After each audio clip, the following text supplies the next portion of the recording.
Anggota DPR RI Komisi 13 Rieke Diah Pitaloka mendatangi rumah duka Ermanto Usman, korban pembunuhan yang terjadi di rumahnya di Kota Bekasi, Jawa Barat.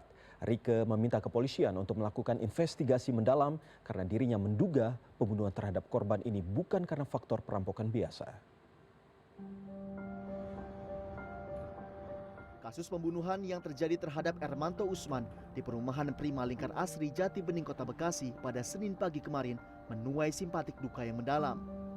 Anggota DPR RI Komisi 13 Rieke Diah Pitaloka sekaligus menjabat sebagai Ketua Umum Konfederasi Rakyat Pekerja Indonesia atau KRPI, Rabu siang mengunjungi kediaman almarhum untuk menyampaikan bela sungkawa pada anak almarhum.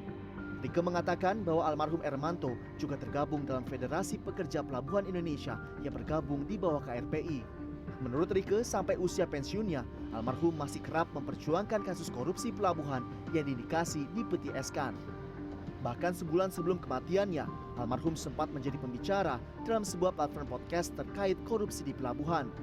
Lebih jauh, Rieke mengatakan motif kematian almarhum dinilainya janggal jika hanya disebut perampokan biasa.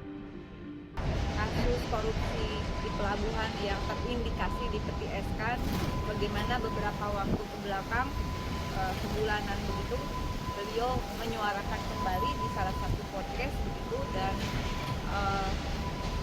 kami tidak mendahului penyidikan, tetapi kami berharap penyidikan yang dilakukan juga dengan komprehensif begitu, indikasi kuat ini bukan pencurian, tidak ada barang yang hilang. Rieke meminta pihak kepolisian untuk melakukan investigasi mendalam guna mengungkap kasus ini secara tuntas dan membuka kemungkinan motif lain. Selain itu, Rieke juga meminta perlindungan kepada lembaga perlindungan saksi dan korban untuk melindungi keluarga korban sampai kasus ini terungkap. Diketahui Ermanto Usman merupakan pensiunan PT Jakarta International Container Terminal atau JICT.